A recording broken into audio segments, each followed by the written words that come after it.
हमारे नए गली न्यूज़ इंडिया चैनल को सब्सक्राइब करें और बेल आइकन दबाना ना भूलें। जी, आज हमारे साथ नाना पटोले जी हैं। नाना पटोले जी का आपको हम इंट्रोडक्शन दे दें। ये वो शख्स है जिन्होंने नरेंद्र मोदी को पीठ दिखाया था। जी हाँ, नरेंद्र मोदी को पीठ दिखाने वाला 125 करोड़ में से एक नाना पटोले साहब थे, जिन्होंने उनकी पार्टी फार्मर के लिए छोड़ी थी और उसके बाद वो महाराष्ट्र में आज स्पीकर पे हैं, कॉन्स्टिट्यूशनल पोजीशन पे हैं। आज बॉम्बे के महाराष्ट्र के एक बहुत जिम्मेदार आदमी हैं। आज इस्लाम जिमखाना में इन्होंने बहुत सारी जगह ओपनिंग की। सर, बहुत सारी ओपनिंग करा दी सुबह नाम से। हमारे यहाँ पे जो प्रेसिडेंट है यूसुफ भाई इब्राहिम और उनकी पूरी टीम ने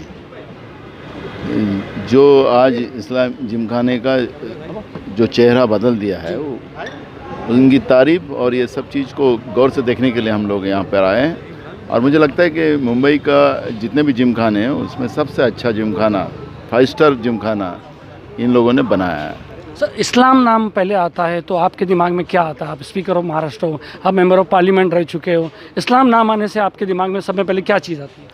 आपने देखा होगा कि जैसे यहाँ पर हाजी अली का जो दरगाह है, और हाजी अली दरगाह में सिर्फ मुस्लिम ही नहीं जाते हैं, वहाँ सबसे ज़्यादा हिंदू जाते हैं।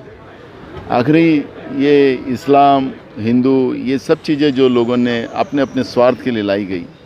इंसान जो होता है वो धर्म और मज़हब के ऊपर काम करता है, और वैसे ही इस्लाम बोलो तो एक अच्छा धर्म है। उससे कई लोगों को एक अच्छे रास्ते मिले हैं। और इसका मतलब ये नहीं कि इस्लाम कोई बुरा धर्म है, कि इस्लाम नाम आने से उसको कोई लोग गलत समझते हैं। कुछ लोगों ने अपने स्वार्थ के लिए इस्लाम को बदनाम करने का काम किया है, धर्मों को बदनाम करने का काम किया है। और मुझे लगता है कि यहाँ पर इस्लाम जिमखाने में सिर्फ मुस्लिम लोगों का ही नहीं, यहाँ हिंदू लोग भी बड़े पैमाने में आते हैं। और इसलिए जो भाईचारा होता है वो ऐसे ही बातों से भाईचारा बढ़ता है। जी सर, आप जो है यूसुफ भाई ने जो है आपकी एक तारीफ़ की, वो मैं थोड़ा सोच में रह गया। उन्होंने कहा कि आप बहुत स्मार्ट हो, तो मैं वही सोचा था आपकी हाइट बॉडी देख के बोले, क्योंकि यूसुफ भाई बहुत अपॉर्चुनिटी आदमी है, अपॉर्चुनिस्ट बोलते हैं हम उनको। तो मैं वही सोचा था आपकी हाइट बॉडी देख के बोले, या आपके कुछ दिमाग में कुछ और चल रहा होगा वो हिसाब। आपको क्या लगता है यूसुफ भाई ने आपको स्मार्ट क्यों कहा? आपने देखा होगा कि यूसुफ भाई ने जैसे इस्लाम जिमखाने को जिस तरह से इसको चेहरा बदल दिया और एक 5 स्टार व्यवस्था बना दिया, तो यूसुफ भाई में फ़र्क है। जिसको बोले किसी की गलत तारीफ नहीं करते हैं, तो यूसुफ भाई ने मेरे को अच्छे देखा ही होगी, और इसलिए उन्हें। ऐसा कोई आदमी है जो एमपी होकर रिजाइन करे फिर ऐसे पोस्ट पे है तो थोड़ी तारीफ तो बनती है। नहीं, बताओ पूरे हिंदुस्तान में ऐसा कोई आदमी है जो एमपी रहते हुए रिजाइन करे और बाद में वापस इलेक्शन लड़े? मैंने भी कहा कि पीठ दिखाने वाले नरेंद्र मोदी जी को पीठ दिखाने वाले नाना पटोले साहब हैं। हाँ सर, तो इसलिए यूसुफ भाई ने जो बात बोली है, देखो मैं उनकी सोच है वैसे स्मार्ट बनूं और मैं दुनिया को दिखा सकूं कि एक अच्छा व्यक्तिमत्व बनकर मेरे हिंदुस्तान को अच्छा आगे बढ़ाने का काम मैं कर सकूं। सर, बहुत सारे ट्रांसफॉर्मेशन हो रहे हैं, जैसे कि महाराष्ट्र गवर्नमेंट आप लोग के हाथ में आ गई है और फिर बहुत सारी चीज़ें काम हो रही है, मेट्रो रेल बन रहे हैं, ये बन रहे हैं। आपने देखिए आज इस्लाम जिमखाने में ट्रांसफॉर्मेशन हो गया। अब क्या लगता है आपको कि आपके जो आप स्पीकर हैं, आप महाराष्ट्र में बैठे हैं, आपकी पार्टी में जो अभी जो ट्रांसफॉर्मेशन आ रहा है, जैसे कि मुंबई अध्यक्ष की चुनाव हो रहा है, जैसे कि ये यूथ कांग्रेस का चुनाव हो रहा है, उसमें आपको क्या लगता है क्या ट्रांसफॉर्मेशन आएगा? बिल्कुल अच्छा ही होगा, क्योंकि संगठनात्मक ये बदल तो होने वाले हैं। क्योंकि कोई एक आदमी बने वो हमेशा रहे ऐसा कुछ नहीं। ये लोकतंत्र है और कांग्रेस हमेशा लोकतंत्र में विश्वास करने वाली पार्टी है, और इसलिए जो भी अभी चेंजेस आएंगे वो अच्छे आएंगे। और मुझे विश्वास है कि इससे कांग्रेस को अच्छे। कितना रोल रहेगा Nana Patole ji as a speaker, as a member of parliament, as a Nana Patole ji personal, कितना रोल रहेगा आपको महाराष्ट्र में कांग्रेस को और फैलाने का? क्योंकि महाराष्ट्र की जो पोजीशन है कांग्रेस की, आपको भी पता है, सबको पता है। मैं आप लोगों को बोलना चाहता हूँ कि आने वाला कल ये कांग्रेस का है। 2024 में महाराष्ट्र में खुद के भरोसे, खुद के बलबूते पे, जनता के आशीर्वाद से कांग्रेस ही सत्ता में आएंगी। सर, आपका काम है अपोजिशन को चुप बिठाना, ज़्यादातर ऐसा देखा जाता है, क्योंकि जो हिंदुस्तान की पार्लियामेंट में होता है ज़्यादातर ऐसा ही होता है कि चुप बिठाया जाता है। आप यहाँ पर बैठ के जो चुप बिठाया था, हमने 2 दिन पहले आपका 3 दिन पहले देवेंद्र फडणवीस जी को जो आपने चुप बिठाया था कि बैठो बैठो मैं बता रहा हूँ, मैं ये कर रहा हूँ, तो कैसा लगता है आपको कि आप एक पूरी अपोजिशन पार्टी को चुप बिठा देते हैं? नहीं, एक्चुअली स्पीकर का रोल ये सत्ता और विपक्ष दोनों को भी साथ ले जाकर इस राज्य की जनता को जस्टिस मिले, यही स्पीकर का रोल रहता है। और मैं ऊपर वाले के कर्म से मैं बेखूब अच्छे से उस रोल को निभा रहा हूँ और मुझे लगता है कि महाराष्ट्र की जनता उसको अच्छा समझती है। एक आखिरी सवाल, आपने यूसुफ भाई की बहुत तारीफ़ की, आपने बताया कि आपके बहुत पुराने साथी है, बहुत अच्छा काम कर रहे हैं, बहुत ये कर रहे हैं। क्या कहीं ऐसा तो नहीं आपके दिमाग में ऐसा कि यूसुफ भाई को कुछ नई पोस्ट या कुछ देने की सोच रहे हो आप? इसलिए ऐसा है कि एक बात हमेशा दिमाग में यूसुफ भाई भी रखते हैं और हम भी रखते हैं कि ऊपर वाले ने जो कुछ सिस्टम को बनाया है, समय के पहले और तकदीर से ज़्यादा कुछ प्राप्त नहीं होता। यूसुफ भाई के तकदीर में होगा तो मुझे नहीं हो, यूसुफ भाई पटोले के थ्रू हो जाएगा। नहीं वो हम तो निमित्त होते हैं। हम ये सवाल हमारे को किधर से आया नहीं, ये हम इसलिए पूछ रहे हैं क्योंकि आपने उनका जिक्र किया था। यूसुफ भाई हमारे पहले से दोस्त रहे और हमने साथ में काम किया, तो जो अच्छे लोग हैं उनसे लगाव तो बनना ही है। आखिरी सवाल सर, माइनॉरिटी के लिए बहुत अच्छा सवाल है ये। अभी भी आपने हाशिम भाई की तरह, अबू हाशिम आज़मी जी की तरफ इशारा करते हुए कुछ पॉलिटिकल जोड़ फोड़ की एक इशारा दिया है सर, आपकी तरफ से एक इशारा था वो। हमेशा कांग्रेस ने अबू हाशिम आज़मी और समाजवादी पार्टी को जो है एंड टाइम पे धोखा दिया है, ये आप भी जानते हैं, एंड टाइम पे एंड मोमेंट पे धोखा दिया है। मगर आज जब आपने उम्मीद की किरण जमाएगा, ये सिर्फ एक 10 सीट के लिए जो है ये आपस में लड़ते हैं, वो सीट चले जाती है ज़्यादा से ज़्यादा। नहीं देखो, ये समय अभी एक ईगो, कांग्रेस गवर्नमेंट में महाराष्ट्र में एक ईगो लगता है इस टाइम पे। ये समय ईगो का नहीं, ये समय हिंदुस्तान की आवाम को बचाने का समय है। ये आपस में लड़ने का और हमारे आपस के वोटों को डिवीजन करने का समय नहीं है। और ऐसे समय में सब लोगों ने मिलकर, क्योंकि आप कांग्रेस ये देशव्यापी पार्टी है, बड़ी पार्टी है, इसका एक लंबे कई साल कांग्रेस का बड़ा योगदान इस देश के लिए रहा है।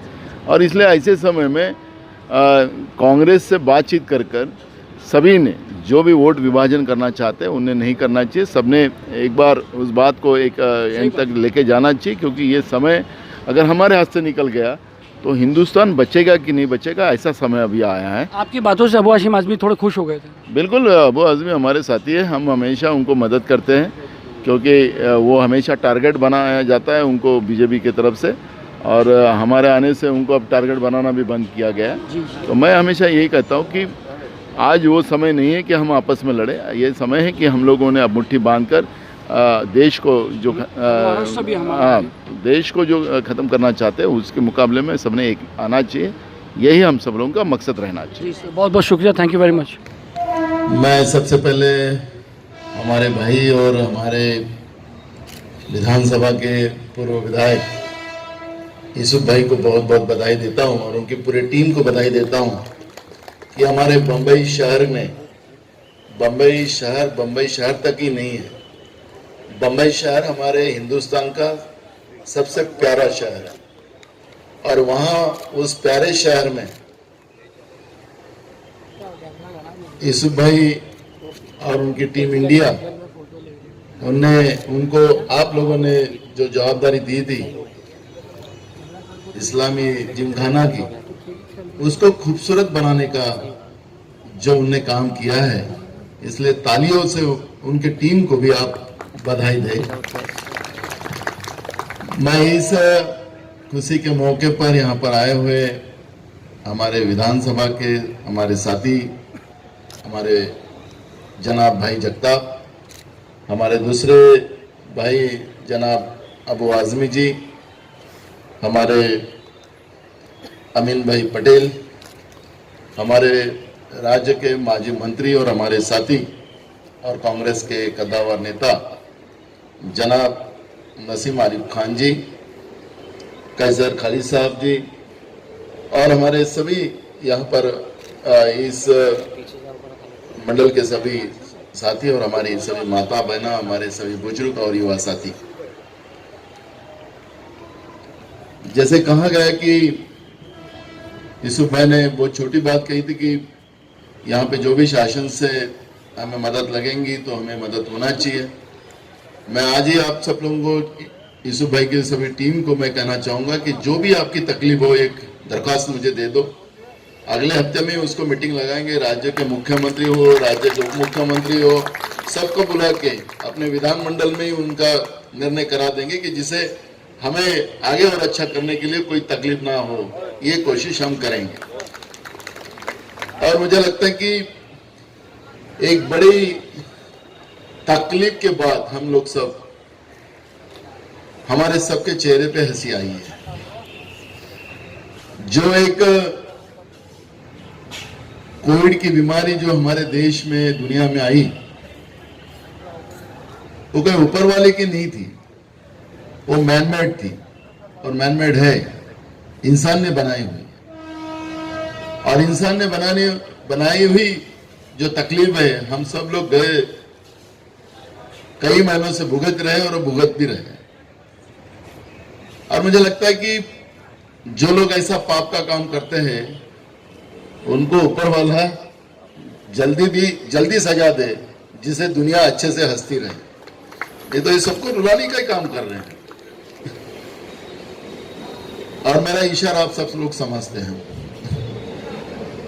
कि, और मैंने कई बार कहा है कि मैंने कई लोगों को बोला भी है कि आपको याद है कि लास्ट 13 और 14 नवंबर को चाइना के राष्ट्रपति और हमारे देश के प्रधानमंत्री दोनों हमारे देश के महाबलीपुरम में साथ में थे। लास्ट नवंबर में तमिलनाडु में आता है महाबलीपुरम, वहां पर दोनों नाव में घूम रहे थे। और 19 नवंबर को पहला वुहान में ये कोरोना का पेशेंट मिला।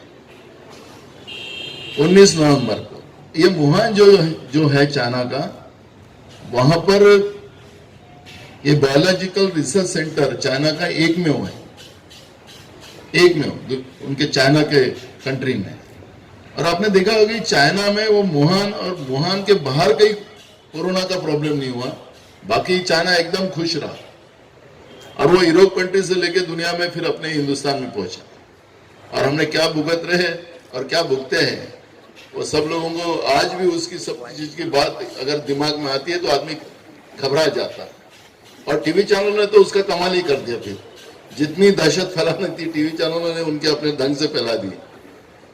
मैं यहाँ पर उस सब चीजों को जाना नहीं चाहता अभी, क्योंकि हमारे अबू आजमी जी ने भी कहा है, हमारे अमीन भाई ने, हमारे भाई ने भी कहा है कि हम हेडमास्टर है, हम ऐसे चेयर पे बैठे कि यहाँ पर बहुत सारी बातें आज नहीं कह सकते हैं। इसलिए हम आपके दिमाग में बात डाल के रखते हैं। इसका आप लोग अगर अभी से सोचना शुरू करो तो आपको ये सब चीज की हम सब लोगों को समझ में आएगा।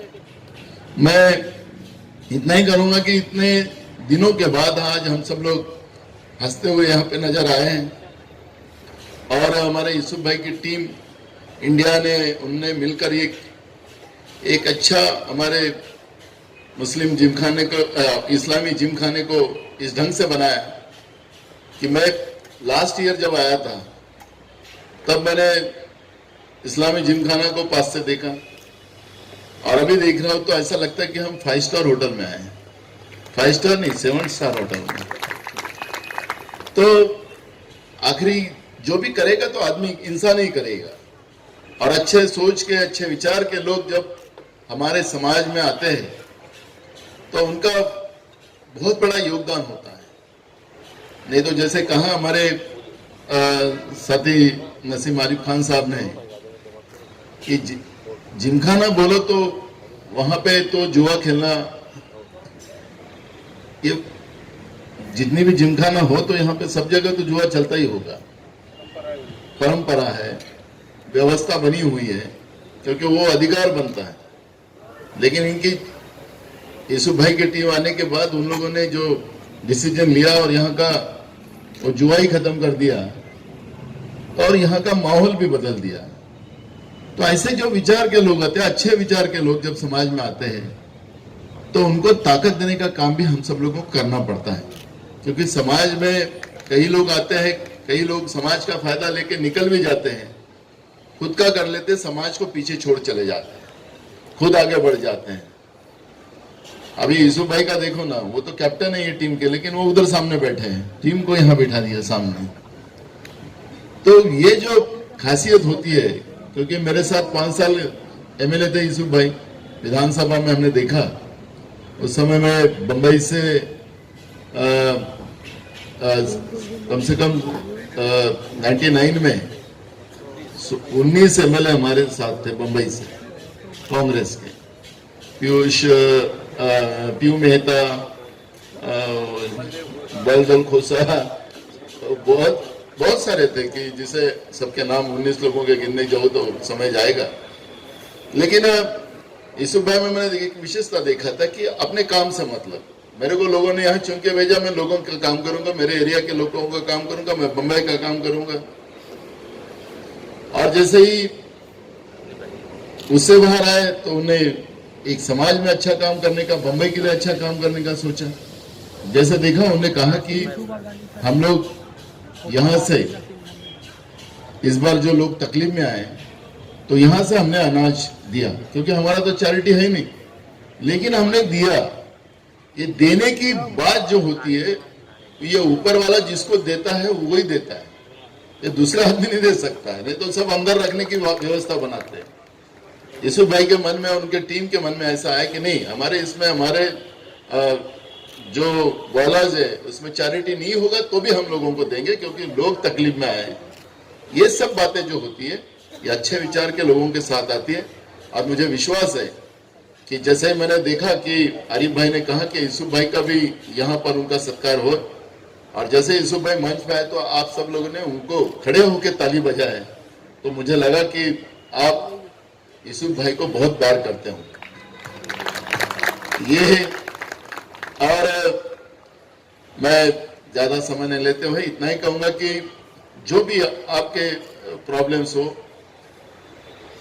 आप मुझे दरखास्त दीजिए। मैंने जब भी कहा कि जो भी चीजें हो, कोई अपने को बहुत ज्यादा तकलीफ का काम नहीं है, अपने को घूमने की जरूरत नहीं है, कोई मिनिस्टर के पास जाने की जरूरत, मिनिस्टर को अपन बुला लेते हैं। तो इसलिए अब बहुत आसान हो गया है। और इस बहाने से अबू भाई को पता है हमारी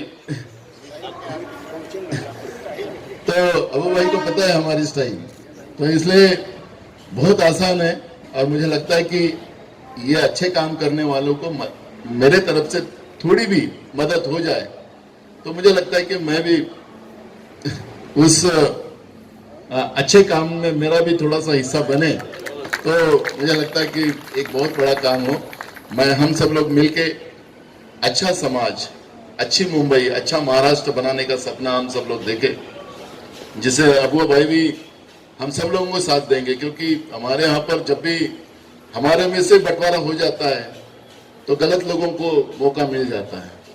तो इस बार अबू भाई भी हमारे साथ ही रहेंगे, ऐसा मेरा विश्वास लगता है। क्यों अरे भाई, तो हमारा बंटवारा ना हो इसकी कोशिश हम सब लोगों को करना है।